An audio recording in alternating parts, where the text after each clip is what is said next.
Good afternoon everyone. Welcome to TAF Tamil UPSC channel by TAF IAS Academy. இன்னைக்கு editorialsல சில topics நம்ம பார்க்க போறோம். அதில் first topic, the constitution has no provision for a governor to sack ministers.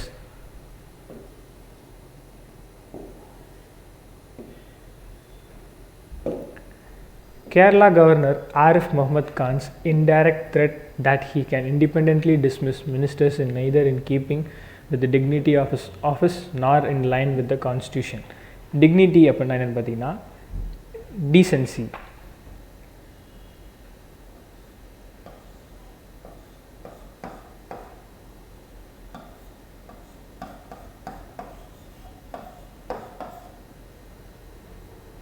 Decencyனா என்னன்னா கண்ணியம். His claim that statements of individual ministers that lower the dignity of the governor's office can invite action including withdrawal of pleasure has no basis in the constitutional system. கேரளாவோட governor Arif Mohammed Khan வந்து இன்டைரக்டாக ஒரு thread கொடுக்குறாரு. என்ன விதமான thread அவர் வந்துட்டு கொடுக்குறாரு அப்படின்னா, அவரால் வந்துட்டு இண்டிபெண்ட்டாக மினிஸ்டரை வந்துட்டு அவங்களோட பதவி வந்து விலக்க முடியுங்கிற மாதிரி சொல்கிறாரு. ஏன் சொல்கிறாரு அப்படின்னா, அந்த இண்டிவிஜுவல் மினிஸ்டர்ஸோட ஸ்டேட்மெண்ட்ஸ் வந்துட்டு கவர்னரோட டிக்னிட்டியை வந்து பாதிக்கிற மாதிரி இருந்ததுன்னா கண்டிப்பாக அவர் வந்துட்டு இன்டைரக்டாக அவங்கள வந்துட்டு மினிஸ்டர் பதவியிலேருந்து தூக்கலாங்கிற மாதிரி சொல்கிறாரு. Article 164 of the Constitution, which says the chief minister shall be appointed by the governor and other ministers shall be appointed by the governor of the chief minister's advice, adds that the minister shall hold office during the pleasure of the governor. Article 164 of the Constitution வந்து என்ன சொல்லுதுன்னா, chief minister வந்து கவர்னரால் தான் appointment பண்ணப்படுவார். அதே மாதிரி மித்த ministers வந்துட்டு appointment பண்ணப்படுவாங்க கவர்னரால். ஆனால் சீஃப் மினிஸ்டரோட அட்வைஸோடு இருந்தால் மட்டுமே மினிஸ்டர்ஸ் வந்துட்டு கவர்னரால் appoint பண்ணப்படுவாங்க. There have been instances of governors dismissing chief ministers, but those were related to constitutional situations in which this legislative majority of the incumbent ministry was in doubt.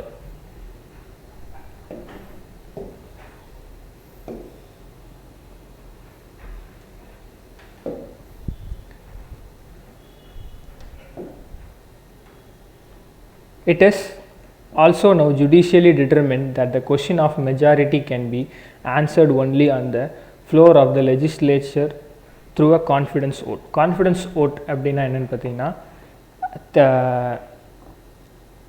நம்பிக்கையில்லா வாக்கெடுப்பு, அதை வந்து confidence ஓட்டுன்னு சொல்லுவாங்க. அதே மாதிரி instances அப்படின்னா என்னென்னு பார்த்தீங்கன்னா சுச்சுவேஷன். ஸோ சில சுச்சுவேஷன் வந்து இருந்திருக்கு, கவர்னர் வந்து சீஃப் மினிஸ்டர் வந்து டிஸ்மிஸ் பண்ணியிருக்காங்க. பட் ஆனால் அது எந்த மாதிரியான சூழ்நிலையில் வரும்னா, சில கிரிட்டிக்கலான சுச்சுவேஷனில் மட்டும்தான் அவங்க வந்துட்டு அந்த சீஃப் மினிஸ்டர் வந்து டிஸ்மிஸ் பண்ணியிருப்பாங்க. அதுவும் எப்படின்னா, ஒரு நம்பிக்கையில்லா வாக்கெடுப்பு நடத்தினா மட்டுமே கவர்னர் வந்துட்டு சீஃப் மினிஸ்டர் டிஸ்மிஸ் பண்ண முடியும்.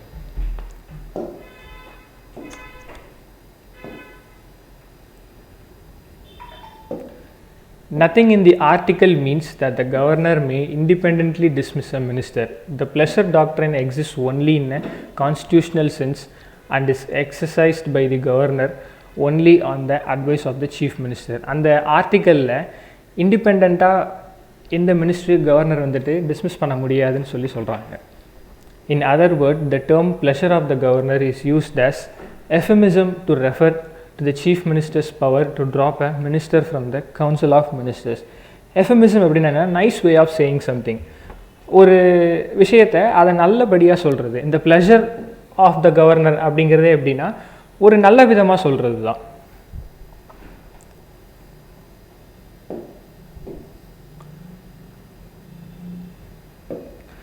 The context for this particular confrontation appears to be by the governor's reluctant to grant assent to the Kerala University Laws Amendment Bill 2022. Higher Education Minister R. Bindu remarked that the governor should return the bill for reconsideration instead of withholding his approval indefinitely was a possible trigger for this comment. கேரளாவோட governor ஏன் இந்த மாதிரி ஒரு thread கொடுக்குறாரு, அதாவது ஏன் இந்த மாதிரி சொல்கிறாரு அப்படின்னா, கேரளாவோட ஹையர் எஜுகேஷன் மினிஸ்டரான ஆர் பிந்து வந்துட்டு கேரளா யூனிவர்சிட்டி லாஸ் பில் வந்து பாஸ் பண்ணுறதுக்காக அப்ரூவல் கேட்குறாரு கவர்னர்கிட்ட. பட் அவர் வந்து இதை வந்துட்டு வித்ஹோல்ட் பண்ணிடுறாரு. அதாவது அந்த பில்லை ரிட்டன் பண்ணாமல்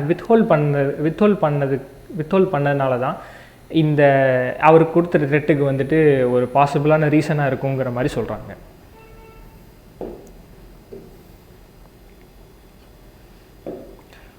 While governors may differ with the contents of a bill and may exercise the available constitutional options, they should not use their powers to stall legislation applicable to them. In the realm of university laws, governors being chancellors of the most university, the scope for friction is quite high.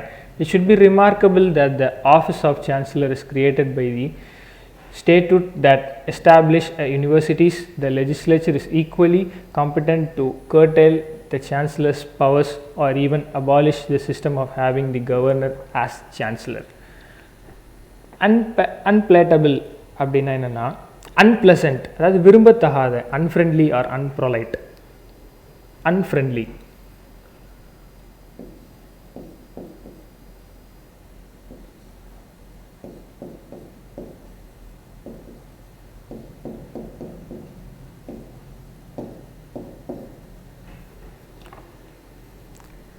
ரெலம் அப்படின்னா என்னென்னா area of responsibility. ஒருத்தரோட area of ரெஸ்பான்சிபிலிட்டியை குறிக்கும் ரெலம் அப்படின்னா.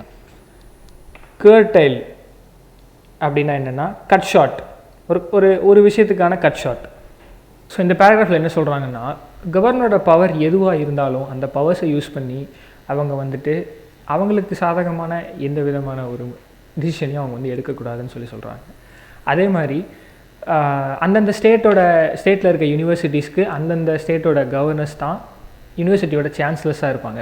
So அவங்க யூனிவர்சிட்டியோட சான்சலராக இருக்கிறனால scope of friction, அதாவது இந்த மாதிரியான த்ரெட்டுகள் வந்து அவங்க வந்துட்டு விடுறதுக்கான சான்சஸ் வந்து ஜாஸ்தியாக இருக்குது. ஸோ இதனால் வந்துட்டு சான்சலர்ஸோட பவரை வந்துட்டு கம்மி பண்ணுறதுக்கும் யோசிக்கிறாங்க. அதே நேரத்தில் அபாலிஷ்னால் கம்ப்ளீட்டாக அவங்களோட பவர்ஸ் வந்து எடுக்கவும் சொல்லிட்டு டிசிஷன்ஸ் வந்து மேக் பண்ணுறாங்க. Even the Pansy Commission, which reviewed center-state relations, recommended that governors should not be burdened with the role of chancellors. It is time to implement this principle. Governors seem to have an exaggerated notion of their own roles under this constitution. Pansy Commission வந்துட்டு என்ன சொல்கிறாங்க அப்படின்னா, கவர்னர்ஸ்க்கு வந்துட்டு இந்த chancellors role கொடுத்துட்டு அவங்களை வந்து burden பண்ணக்கூடாது. ஸோ இதுதான் இந்த பிரின்சிபலை வந்து இம்ப்ளிமெண்ட் பண்ணுறதுக்கான கரெக்டான டைம். ஸோ இவங்க கவர்னர்ஸ்க்கு வந்துட்டு சான்சலர்ஸ் பதவி கொடுக்கறனால அவங்க ரொம்ப ஓவராக எக்ஸாஜரேட் ஆகி அவங்களோட ஓன் ரூல்ஸை வந்து அவங்க க்ரியேட் பண்ணிக்கிறாங்க அப்படின்னு சொல்கிறாங்க.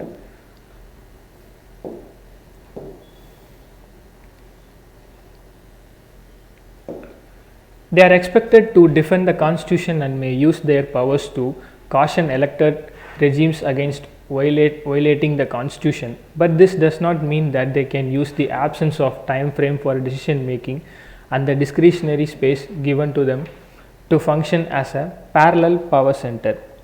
Discretionary அப்படின்னா என்னென்னா unrestricted.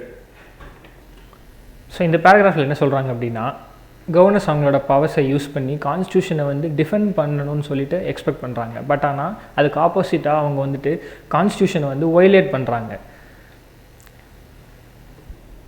ஸோ ஆர்டிக்கல் 164 Article 164 வந்து என்ன சொல்லுது அப்படின்னா, the chief minister shall be appointed by the governor and the other ministers shall be appointed by the governor on the advice of the chief minister and the ministers shall hold office during the pleasure of the governor. Chief minister வந்துட்டு கவர்னரால் appointment பண்ணப்படுவார். அதே நேரத்தில் other cabinet ministers வந்துட்டு கவர்னரால் appointment பண்ணப்படுவாங்க. அதே நேரத்தில் chief மினிஸ்டரோட அட்வைஸோடு இருந்தால் மட்டுமே. தனியாக சுயமாக கவர்னரால் எந்த மினிஸ்டரையும் வந்துட்டு அப்பாயிண்ட் பண்ண முடியாது.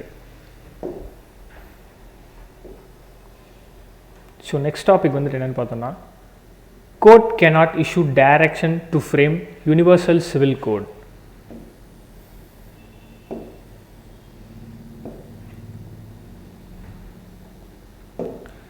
Citizens belonging to different religion and denominations follow different property and matrimonial laws, which is an affront to the nation's unity, the government said in the Supreme Court. Affront அப்படின்னா என்னன்னா insult.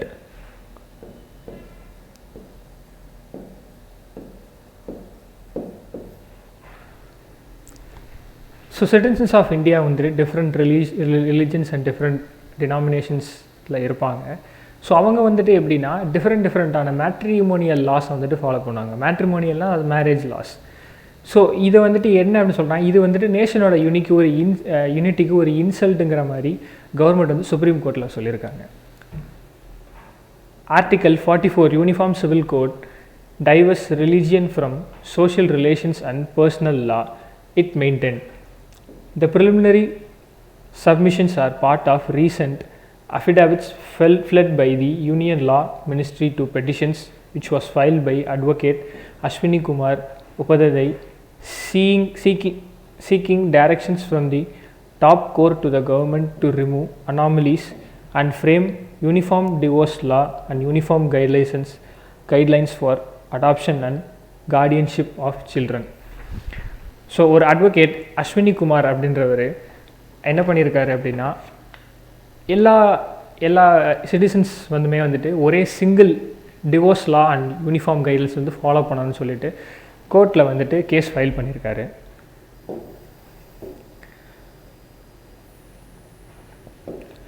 The government said the power to make law is exclusively that of the legislature. The court cannot give a mandamus to Parliament to make certain laws. This is a matter of policy for the elected representatives of the people to decide, and no direction in this regard can be issued by the court.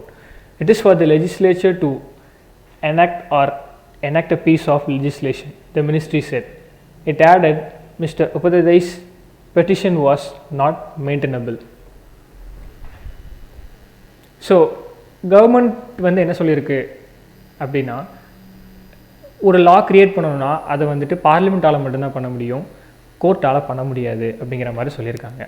So mandamus அப்படின்னா என்னென்னு பார்த்தீங்கன்னா command, அதாவது கட்டளையிடுறது. So mandamus means we command. It is issued by the court to direct a public authority to perform the legal duties which has not or refused to perform. It can be issued by the court against a public official, public corporation, tribunal, inferior court or the government. So இந்த மேண்டமஸ்ங்கிறது வந்துட்டு court வந்து யாருக்கெல்லாம் வந்துட்டு order கொடுக்கலாம் அப்படின்னா, ஒரு public authority அவங்களோட வேலையை சரியாக செய்யலை அப்படின்னா அவங்களுக்கு கொடுக்கலாம், இல்லைனா ஒரு பப்ளிக் கார்பரேஷனுக்கு கொடுக்கலாம், இல்லை ஒரு ட்ரிபியூனலுக்கு, இல்லை ஒரு இன்ஃபீரியர், இல்லை அவங்களோட சின்ன கோர்ட். இப்போ ஹை கோர்ட் வந்துட்டு கீழே அவங்களுக்கு கீழே இருக்க கோர்ட்ஸ் கொடுக்கலாம், சுப்ரீம் கோர்ட் வந்துட்டு அவங்களுக்கு கீழே இருக்க ஹை கோர்ட்ஸ் கொடுக்கலாம்.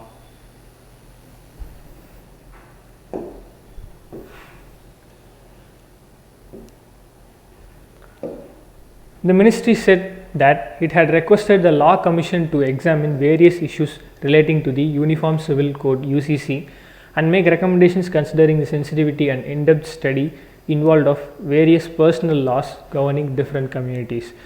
ஸோ இந்த மினிஸ்ட்ரி வந்து என்ன சொல்லியிருக்காங்க அப்படின்னா, லா கமிஷனுக்கு வந்து ஒரு ரெக்வஸ்ட் கொடுத்துருக்காங்க. எதுக்காகனா இந்த மாதிரி வேரியஸ் இஷ்யூஸை வந்து எக்ஸாமின் பண்ணுறதுக்காக, அப்புறம் இதை பற்றின ஒரு ரெக்கமெண்டேஷன் கொடுக்கறதுக்காக வந்து சொல்லியிருக்காங்க. The 21st Law Commission had uploaded a consultation paper titled Reform of Family Law subsequently in August 2018, elaborating on the Common Civil Code. The government said that the directive principles of state policy creates an obligation upon the state to endeavor to secure for citizens a uniform civil code throughout the country under Article 44 of the Constitution. So 21st Law Commission வந்துட்டு ஒரு consultation paper submit பண்ணியிருக்காங்க. என்ன consultation பேப்பர்னால் reform of family law subsequently in August 2018 சொல்லிட்டு. So இதில் வந்துட்டு சில காமனான சிவில் கோட்ஸ், அதுக்கப்புறம் சில டைரக்டிவ் பிரின்சிபல்ஸ்லாம் எலாபரேட் பண்ணி போட்டிருக்காங்க. The ministry said that the purpose of Article 44 was to strengthen the object of the secular democratic republic enshrined in the preamble of the Constitution. Ministry வந்து இதோட மெயின் பர்பஸ் வந்து எதுக்காகன்னு சொல்லியிருக்காங்கன்னா, secular democratic ரிப்பப்ளிக்கை வந்து வலுப்படுத்துறதுக்காக தான் இதை வந்து இதோட மெயின் பர்பஸ் சொல்லியிருக்காங்க. ஸோ நம்ம தேர்ட் டாபிக் என்னென்னா Sri Lankan author ஷேஹன் கருணதிலகா wins Booker prize for after life thriller.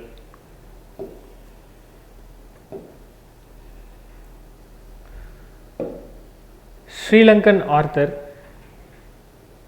Shehan Karunatilaka has been named the winner of the 2022 Booker Prize for his second novel, The Seven Moons of Mali Almeida, described by the judges as a whodunit and a race against time, full of ghosts, gags and deep humanity. So ஸ்ரீலங்காவை சேர்ந்த ஷேஹன் கருணதிலகான்றவர் தான் 2022 Booker ப்ரைஸ்க்கான வின்னராக அறிவிச்சிருக்காங்க. இது வந்து அவரோட second நாவல். அந்த நாவல் பேர் என்னென்னா தி 7 மூன்ஸ் ஆஃப் மாலி அல்மிடான்னு சொல்லி சொல்கிறாங்க.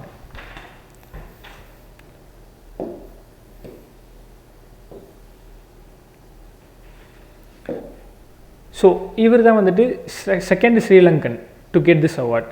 Mister Karunatilaka 47 became only the second Sri Lankan born to win the prestigious GBP 50,000 literally. GBP na London oda pounds. Literally prize at the ceremony in London on Monday night. After Michael Ondaatje, who won for the English Patient in 1992. So first வாங்குற பேர் வந்து Michael. இவர் வந்துட்டு எதுக்காக வாங்கியிருக்காருன்னா த English patient அப்படின்னு சொல்லி ஒரு book வாங்கியிருக்காரு in 1992. ஸோ மிஸ்டர் கருணதிலகா தான் second Sri Lankan one to win this award. The 7 Moons of Mali Almeida tells the story of the photographer of its title, who in 1990 wakes up dead in a celestial visa office with no idea that killed him. Mali has 7 moons to contact the people he loves most and leads them to hidden cache of photos of civil wars atrocity that will rock Sri Lanka. So இந்த 7 Moons of Mali Almeida வந்துட்டு எதை பற்றின ஒரு story அப்படின்னா, ஒரு photographer வந்து 1990 இறந்துடுறாரு ஒரு celestial visa ஆஃபீஸில். அவர் வந்து எழுந்து வந்ததுக்கப்புறம் யார் அவரை கொண்டான்னு அவர் திருப்பி ரிட்டன் கண்டுபிடிக்கிறது தான் இந்த கதை.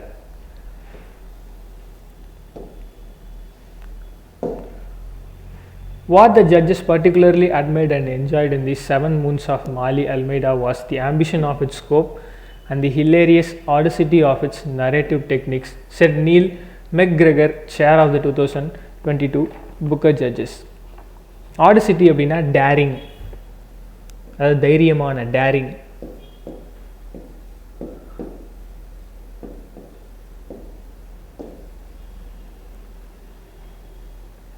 ஸோ இந்த புக்கில் ஜட்ஜஸுக்கெலாம் எது வந்துட்டு ரொம்ப என்ஜாய் பண்ணி அதே நேரத்தில் அவங்க அட்மையர் பண்ணி பார்த்துருக்காங்க அப்படின்னா, அந்த ஆத்தரோட நகைச்சுவையாகவும் அதே நேரத்தில் தைரியமாகவும் அந்த கதையை வந்து நரேட் பண்ணி எழுதியிருந்தது தான். Gallows humor. Mr. Karunatilaka, who was born in Gale in 1975 and grew up in Colombo, says that Sri Lankan specializes in gallows humor and make jokes in the face of crisis as a coping mechanism. So நார்மலாகவே வந்துட்டு ஸ்ரீலங்காவில் பிறந்து வந்தவங்களுக்கு அவங்களோட க்ரைசிஸை face பண்ணுறதுக்கு இந்த மாதிரியான jokes வந்து ஒரு நல்ல மெக்கானிசமாக இருக்கும். அதனால தான் இந்த மாதிரியான ஒரு ஜோக்ஸ் வந்துட்டு நான் இந்த புக்கில் எழுதியிருக்கேங்கிற மாதிரி அவர் வந்து சொல்லியிருக்காரு.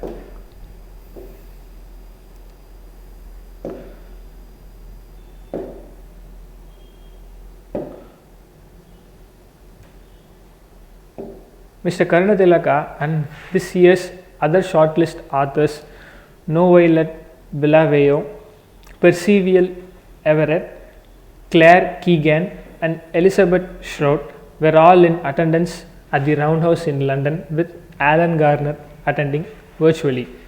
மிஸ்டர் கருணதிலகாவோட இந்த வருஷத்துக்கான ஷார்ட் லிஸ்டான ஆத்தர்ஸ் பேரெல்லாம் இதில் கீழே கொடுத்துருக்காங்க.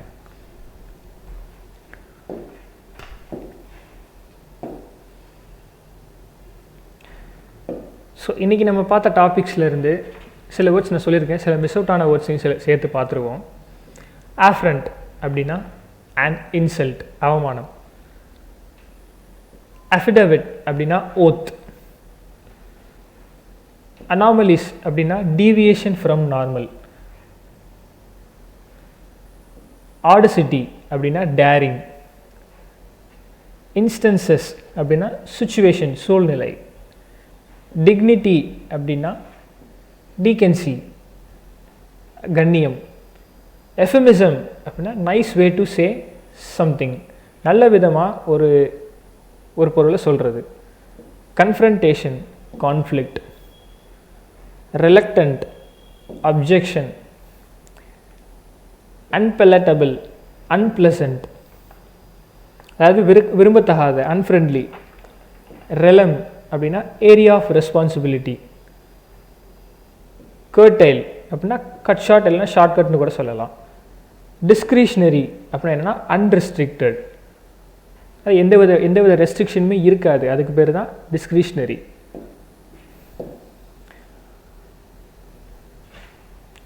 So thank you everyone. இந்த வீடியோ பிடிச்சிருந்தா லைக் பண்ணுங்கள், கமெண்ட் பண்ணுங்கள், சப்ஸ்கிரைப் பண்ணுங்கள். உங்களுக்கு எதனா டவுட்ஸாக இருந்தால் கமெண்ட் பாக்ஸில் கேளுங்கள்.